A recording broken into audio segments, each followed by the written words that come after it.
नमस्कार, आप देख रहे हैं खबरें अब तक और मैं हूं आपके साथ पवन शर्मा। खबरें अब तक में आज हम बात करेंगे अयोध्या में राम मंदिर ट्रस्ट के सीईओ पद को लेकर मची जबरदस्त खींचतान की, मायावती और ब्राह्मण वोट बैंक के बीच खिंची नई सियासी दीवार की, और इसके बाद बात करेंगे बीजेपी की नई चुनावी रणनीति की, और आखिर में बात उस एक शब्द की जिसने लाल किले से निकलकर सोशल मीडिया पर सियासी तूफान खड़ा कर दिया है। लेकिन इससे पहले आइए नजर डाल लेते हैं इस वक्त की हेडलाइंस पर। राम मंदिर चढ़ावा चोरी मामले में चंपत राय और अनिल मिश्रा को बड़ी राहत, एसआईटी की अंतिम रिपोर्ट में क्लीन चिट। सीएम योगी का विपक्ष पर निशाना, बोले ये पैसा लूटते थे और विदेश में जमा करवाते थे। विनोद ताड़वे को उत्तर प्रदेश बीजेपी की कमान, सतीश पुनिया पंजाब के बने प्रभारी। सरकारी नौकरियों की भर्ती प्रक्रिया को अब वार्षिक कैलेंडर के तहत किया जाएगा समयबद्ध, योगी सरकार का फैसला। यूक्रेन के खारवी इलाके में रूस का बड़ा अटैक, मिसाइल हमले में 10 की हुई मौत। लखीसराय पहुंचे प्रशांत किशोर, अशोकधाम मंदिर में भगदड़ के घायलों से की मुलाकात। इमरान खान को सुप्रीम कोर्ट से बड़ी राहत, इलाज के लिए अस्पताल किया जाएगा शिफ्ट। यूपीएटीएस का बड़ा एक्शन, जैश ए मोहम्मद से जुड़ा एक संदिग्ध आतंकी गिरफ्तार।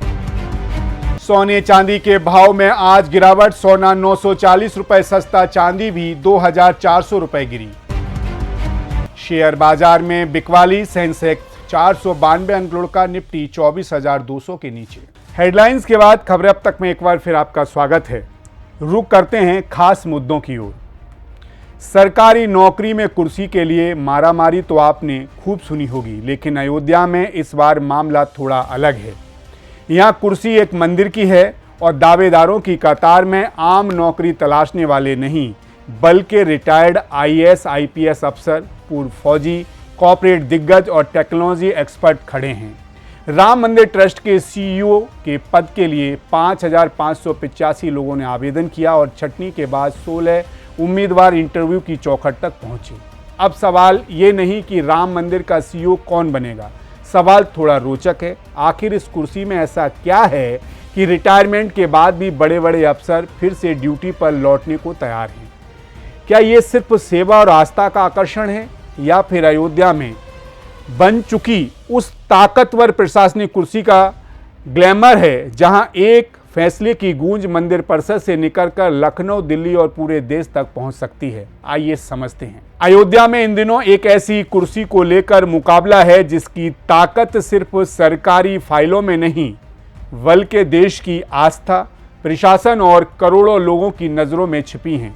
राम मंदिर ट्रस्ट के सीईओ के पोस्ट के लिए आवेदन करने वालों की संख्या 5,585 तक पहुंच गई। स्क्रीनिंग के बाद 16 उम्मीदवार आमने सामने इंटरव्यू के तक पहुंचे और उसमें रिटायर्ड आईएएस आईपीएस अफसरों से लेकर पूर्व सेना अधिकारी, कॉर्पोरेट दिग्गज और टेक्नोलॉजी एक्सपर्ट तक शामिल हैं। समझने वाली बात यह है कि ये सिर्फ एक मंदिर का मैनेजमेंट संभालने वाली नौकरी नहीं है। अयोध्या में राम मंदिर अब ऐसा विशाल धार्मिक और सार्वजनिक संस्थान बन चुका है जहां हर दिन आस्था के साथ प्रशासन, सुरक्षा, तकनीक, करोड़ों रुपए के दान, लाखों श्रद्धालुओं की भीड़ और देश दुनिया की नजरें भी जुड़ी हैं। यानी इस कुर्सी पर बैठने वाला व्यक्ति सिर्फ मंदिर का अधिकारी नहीं होगा, वह उस पूरे सिस्टम का चेहरा होगा जिसे देश की सबसे हाई प्रोफाइल धार्मिक संस्थाओं में से एक को चलाना है। यानी सीईओ को एक साथ प्रशासक, मैनेजर, संकट मोचक और समन्वय की भूमिका निभानी होगी।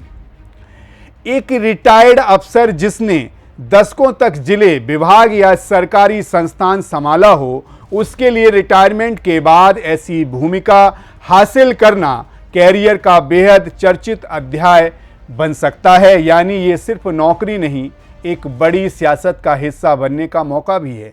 वहीं अगर कोई पूर्व आईपीएस अधिकारी सीईओ बनता है तो उसके पास एक अलग तरह की खासियत होगी। अयोध्या में रामनवमी, दीपोत्सव, प्रमुख धार्मिक आयोजनों और विशेष मौकों पर भारी भीड़ जुटती है। ऐसे में श्रद्धालुओं की आवाजाही, सुरक्षा, इमरजेंसी रिस्पांस, वीआईपी मूवमेंट और कई सुरक्षा एजेंसियों के बीच तालमेल बेहद महत्वपूर्ण हो जाता है। यही वह क्षेत्र है जहां पूर्व पुलिस अधिकारी अपने अनुभव का इस्तेमाल कर सकते हैं। इसके अलावा पूर्व सैन्य अधिकारियों की अपनी एक अलग ताकत है। अनुशासन और लॉजिस्टिक्स, संकट प्रबंधन और बड़े स्तर पर लोगों को व्यवस्थित करने की क्षमता। एक ऐसी जगह जहां रोजाना और बड़ी संख्या में लाखों लोगों की आवाजाही, आपात स्थिति के लिए तैयार रहना और अलग अलग टीमों को एक साथ काम करना हो। यहाँ ये कौशल काफ़ी उपयोगी साबित हो सकते हैं, लेकिन इसके सामने भी चुनौती होगी। सेना का सिस्टम स्पष्ट कमांड और पदानुक्रम पर चलता है। मंदिर ट्रस्ट का सिस्टम उतना सीधा नहीं है। यहाँ प्रशासनिक फैसलों के साथ साथ धार्मिक परंपराओं, संतों, ट्रस्टों के सदस्यों और विभिन्न हितधारकों को भी साथ लेकर चलना होता है। इतना ही नहीं, इस दौड़ में कॉर्पोरेट और टेक्नोलॉजी सेक्टर के प्रोफेशनल्स भी इसीलिए महत्वपूर्ण हैं, क्योंकि भविष्य का राम मंदिर सिर्फ पारंपरिक व्यवस्था से नहीं चलेगा। सोचिए, डिजिटल दान, ऑनलाइन सेवाएं, श्रद्धालुओं का डेटा, भीड़ का digital management, financials control, cyber सुरक्षा, एचआर सिस्टम और आधुनिक संसाधन। इस क्षेत्र में कॉर्पोरेट और टेक्नोलॉजी विशेषज्ञों का अनुभव सीधे काम कर सकता है। लेकिन समझना होगा कि किसी के लिए भी इस पद को हासिल करना आसान नहीं है, क्योंकि उनके पास बहुत सी जिम्मेदारियां होंगी, जैसे दान की व्यवस्था कितनी पारदर्शी है, सुरक्षा कितनी मजबूत है, श्रद्धालुओं को कितनी सुविधाएं मिल रही हैं, शिकायतों पर कितनी तेजी से कार्रवाई होती है और सबसे बढ़कर लोगों का भरोसा कितना मजबूत है। वहीं दान से जुड़ा हालिया विवाद भी इस बात को रेखांकित करता है कि इंटरनल कंट्रोल और वित्तीय निगरानी कितनी महत्वपूर्ण होगी। इस पद पर बैठने वाला व्यक्ति सिर्फ मौजूदा व्यवस्था ही नहीं संभालेगा, बल्कि एक मिसाल भी बनेगा। अगर पहला फुल टाइम सीईओ सफल रहता है तो राम मंदिर का प्रशासन भारत की धार्मिक संस्थाओं के लिए एक नया मॉडल बन सकता है, जहां आस्था और आधुनिक मैनेजमेंट साथ साथ चलते हैं। लेकिन अगर उपयोग असफल होता है तो सवाल सिर्फ एक अधिकारी की क्षमता का नहीं उठेगा। तब ये बहस भी शुरू हो सकती है कि क्या सरकारी प्रशासन की शैली को धार्मिक ट्रस्ट की अपनी परंपराओं और संरचनाओं के साथ सहजता से जोड़ा जा सकता है। देखा जाए तो अयोध्या में असली मुकाबला सिर्फ उन 16 शॉर्ट लिस्टेड उम्मीदवारों के बीच नहीं जो इंटरव्यू तक पहुंचे हैं। असली मुकाबला 3 अलग अलग सोच के बीच है। जैसे, क्या राम मंदिर को एक आधुनिक कॉर्पोरेट की तरह मैनेज किया जाए, क्या इसे सरकारी प्रशासन की क्षमता के साथ चलाया जाए, या फिर आस्था, परंपरा और आधुनिक मैनेजमेंट तीनों का ऐसा मॉडल बनाया जाए जो अपनी तरह का पहला उदाहरण हो। जिस व्यक्ति को इस कुर्सी के लिए चुना जाएगा उसके सामने यही सबसे बड़ी परीक्षा होगी, क्योंकि राम मंदिर का सीईओ बनना सिर्फ एक आम संस्था का सीईओ बनना जैसा नहीं है। ये ऐसी कुर्सी है जहां एक तरफ करोड़ों लोगों की आस्था, दूसरी तरफ आधुनिक भारत की प्रशासनिक और तकनीकी अपेक्षाएं। और शायद यही वजह है कि 5,585 लोगों ने आवेदन किया, लेकिन अब सिर्फ नजरें एक नाम पर हैं जो अयोध्या की इस सबसे चर्चित कुर्सी पर बैठेगा। फिलहाल इसी के साथ खबरें अब तक में रुक करते हैं अगले मुद्दे की तरफ। एक वक्त था जब ब्राह्मण शंख बजाएगा, हाथी चलता जाएगा नारा उत्तर प्रदेश की सियासत में ऐसा गूंजा था कि मायावती ने सीधे सत्ता का दरवाजा खोल दिया था। दलित ब्राह्मण सोशल इंजीनियरिंग ने 2007 में बसपा को पूर्ण बहुमत दिलाया और मायावती को मुख्यमंत्री की कुर्सी तक पहुंचाया। लेकिन करीब 20 साल बाद वही कहानी दोहराने की कोशिश हो रही है, मगर इस बार कहानी में एक बड़ा ट्विस्ट है। मायावती ब्राह्मणों को बुला रही हैं, लेकिन बसपा के अपने ही ब्राह्मण चेहरे हाथी से उतरते जा रहे हैं। यानी जिस बगिया से कभी बसपा के बड़े ब्राह्मण नेता निकले, क्या आज वही बगिया सूखती जा रही है? और सबसे बड़ा सवाल, क्या 2007 वाला हाथी शंख कनेक्शन 2027 की बदली हुई उत्तर प्रदेश की राजनीति में फिर कमाल कर पाएगा, या मायावती ब्राह्मणों को साधने का दावा चुनावी मैदान में उतरने से पहले ही फेल होता नजर आ रहा है? आइए समझते हैं। 2027 के विधानसभा चुनाव से पहले मायावती एक बार फिर ब्राह्मणों को अपने साथ जोड़ने की कोशिश कर रही हैं। टिकटों में प्रतिनिधित्व से लेकर ब्राह्मण नेताओं को साधने तक बसपा पुराने सोशल इंजीनियरिंग मॉडल को दोबारा धार देने में जुटी है, लेकिन इसी बीच पार्टी के पुराने और कद्दावर ब्राह्मण चेहरे एक एक कर हाथी का साथ छोड़ते जा रहे हैं। अंटू मिश्रा का निष्कासन इस सिलसिले की ताजा कड़ी है। सवाल इसीलिए सिर्फ एक नेता के जाने का नहीं है, असली सवाल यह है कि जिस बसपा को कभी ब्राह्मण नेताओं की मजबूत सियासी नर्सरी माना जाता था, क्या आज वही पार्टी अपने ब्राह्मण नेताओं को रोक पाने में भी कमजोर पड़ गई है? मायावती की राजनीति में 2007 का चुनाव एक निर्णायक मोड़ था। बसपा ने उस चुनाव में दलित वोट बैंक के साथ ब्राह्मणों को जोड़ने की रणनीति बनाई। पार्टी ने बड़े पैमाने पर ब्राह्मण उम्मीदवारों को टिकट दिया और ब्राह्मण शंख बजाएगा, हाथी चलता जाएगा जैसे नारों के जरिए इस गठजोड़ को राजनीतिक पहचान दी गई और नतीजा ऐतिहासिक रहा। बसपा ने उत्तर प्रदेश में पूर्ण बहुमत की सरकार बनाई। बताया जाता है कि पार्टी ने 80 से ज्यादा ब्राह्मण उम्मीदवार को चुनावी मैदान में उतारा था, जिसमें 41 जीतकर विधानसभा तक पहुंचे थे। यानी सोशल इंजीनियरिंग सिर्फ नारा नहीं रही, उसने सत्ता तक पहुंचने का रास्ता भी बनाया। लेकिन यह भी सच है कि राजनीति में समीकरण जितनी तेजी से बनते हैं उतनी ही तेजी से बदल भी जाते हैं। 2017 के विधानसभा चुनाव आते आते बसपा के ब्राह्मण नेताओं का पार्टी से मोहभंग साफ दिखाई देने लगा।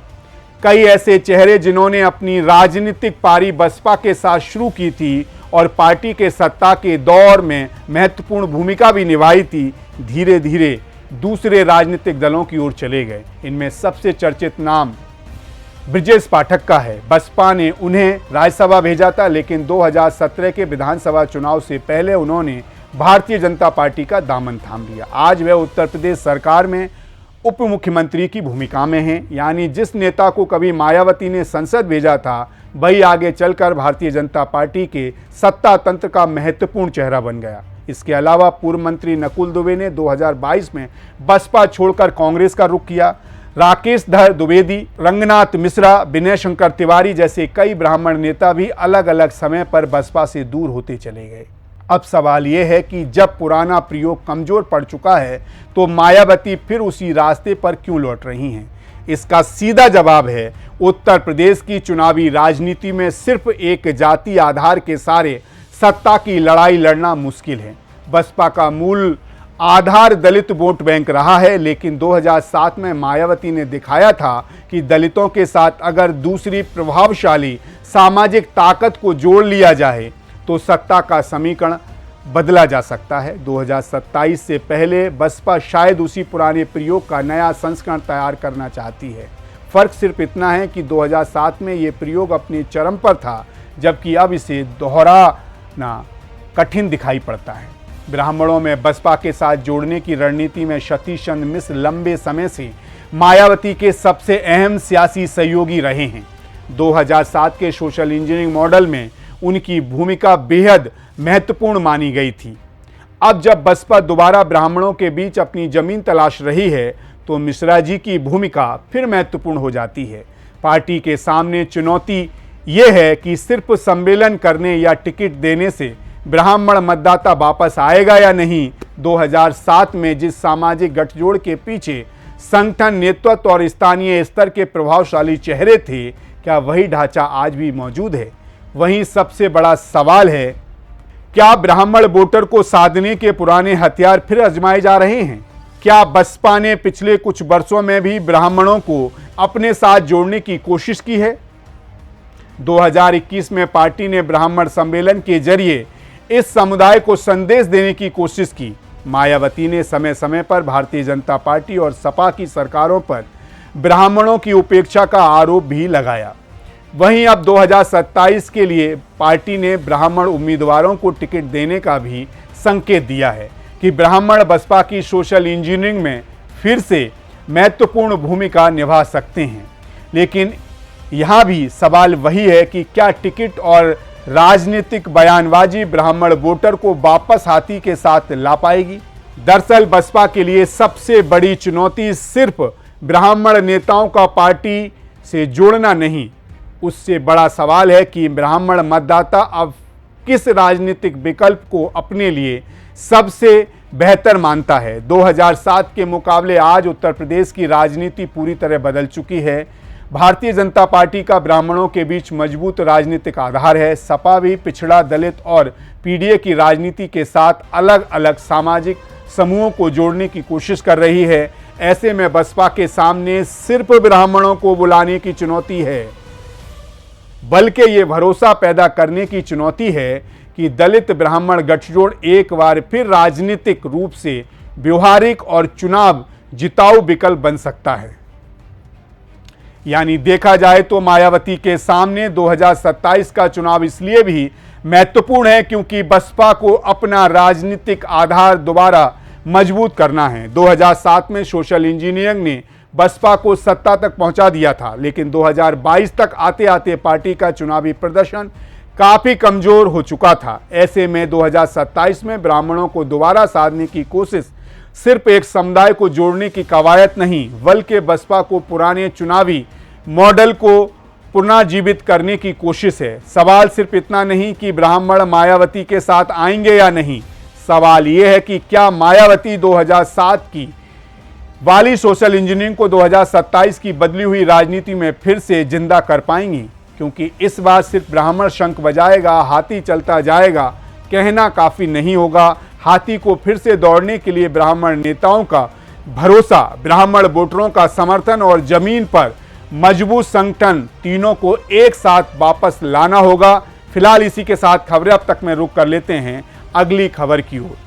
उत्तर प्रदेश की सियासत में 2027 का चुनाव अभी करीब एक साल दूर है, लेकिन भारतीय जनता पार्टी ने अभी से ऐसा दांव चला है जिसने प्रदेश की राजनीति में हलचल बढ़ा दी है। भारतीय जनता पार्टी ने संगठन में बड़ा फेरबदल किया है। राष्ट्रीय टीम में नए चेहरों को जगह दी गई है और सबसे खास बात तो यह है कि उत्तर प्रदेश, पंजाब और गुजरात जैसे चुनावी राज्यों की कमान अनुभवी नेताओं के हाथों में सौंप दी गई है।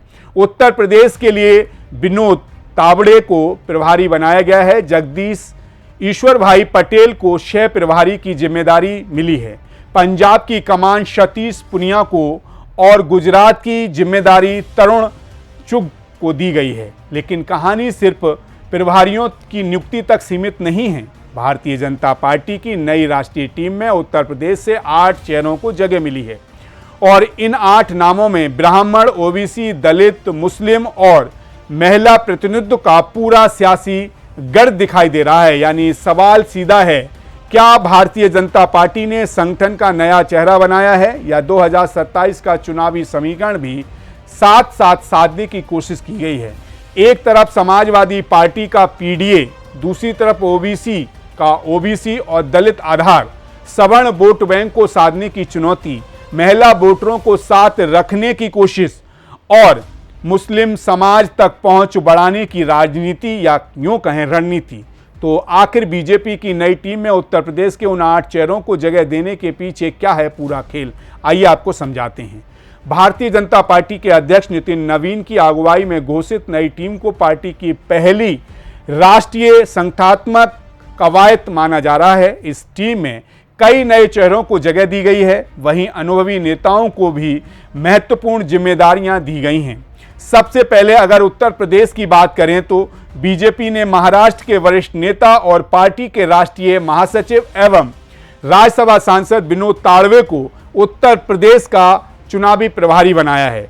इसके साथ जगदीश ईश्वर भाई पटेल को सह प्रभारी की जिम्मेदारी दी गई है। दरअसल उत्तर प्रदेश बीजेपी के लिए सबसे महत्वपूर्ण राज्यों में से एक है।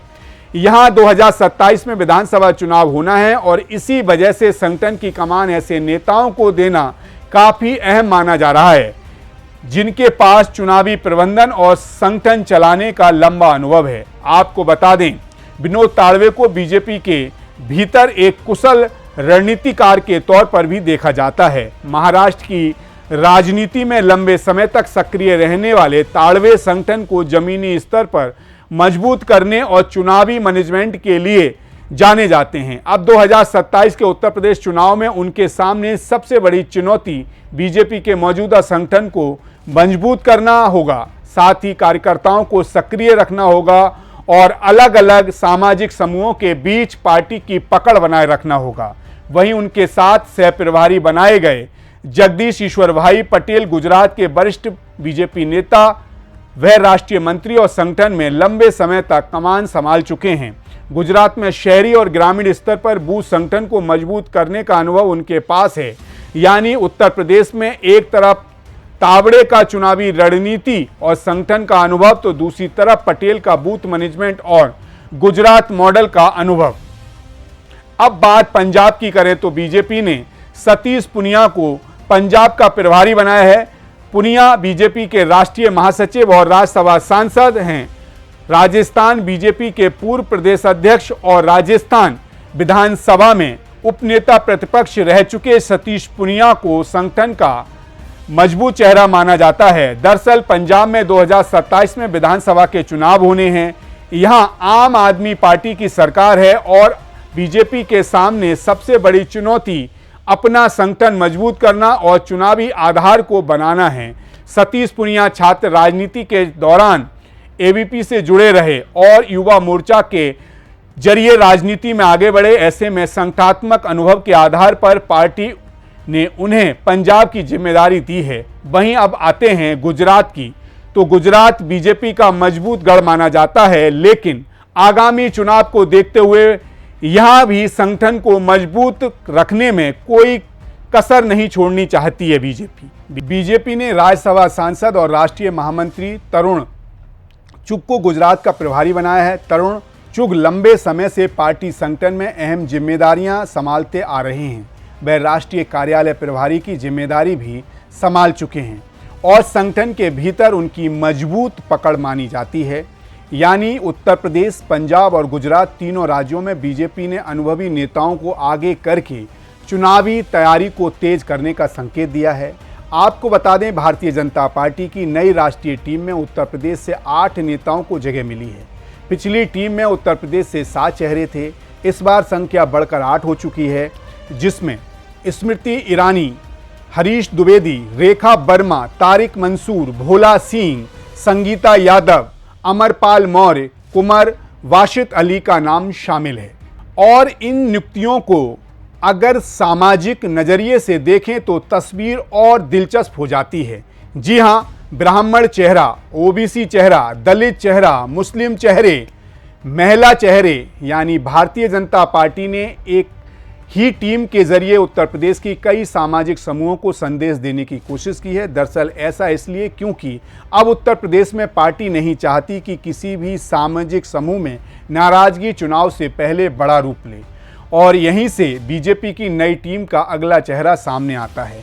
वहीं दूसरी तरफ समाजवादी पार्टी का पीडीए मॉडल, यानी पिछड़ा, दलित और अल्पसंख्यक समीकरण भारतीय जनता पार्टी के सामने बड़ी राजनीतिक चुनौती है। लेकिन असली परीक्षा पद मिलने के बाद शुरू होती है, क्योंकि चुनाव में सिर्फ चेहरा दिखाना काफ़ी नहीं होता। चेहरे के पीछे संगठन चाहिए, जमीनी संपर्क चाहिए और मतदाता का भरोसा भी चाहिए। तो कुल मिलाकर भारतीय जनता पार्टी ने 2027 के विधानसभा चुनाव से करीब 1 साल पहले अपनी चुनावी मशीनरी को गति देने का संकेत दे दिया है। उत्तर प्रदेश, पंजाब और गुजरात जैसे राज्यों में अनुभवी नेताओं को जिम्मेदारी देना बताता है कि पार्टी अब चुनावी मोड़ में तेजी से आगे बढ़ रही है। और उत्तर प्रदेश के लिए सबसे बड़ा संदेश ये है कि भारतीय जनता पार्टी ने अपनी नई टीम में सामाजिक समीकरणों को खुलकर जगह दी है।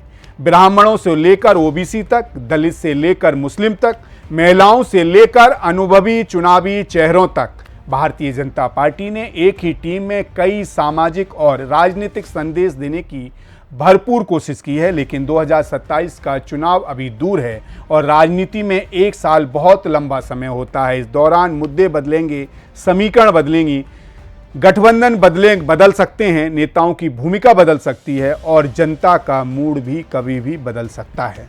फिलहाल इतना तय है, 2027 की जंग अभी शुरू नहीं हुई है, लेकिन भारतीय जनता पार्टी ने चुनावी बिसात पर अपनी नई चाल जरूर चल दी है। अब देखना होगा अगली चाल किसकी होती है और उत्तर प्रदेश की जनता 2027 में किसके सामाजिक समीकरण और किसके चुनावी वायदों पर अपना भरोसा दिखाती है। खैर, जाते जाते आपको आज के एक और अहम मुद्दे से आइए रूबरू करा देते हैं। 15 अगस्त को लाल किले की प्राचीर से प्रधानमंत्री नरेंद्र मोदी ने जब देश को संबोधित किया तो शायद किसी ने अंदाजा भी नहीं लगाया होगा कि उनके भाषण का एक शब्द इंटरनेट पर ऐसा हंगामा मचा देगा।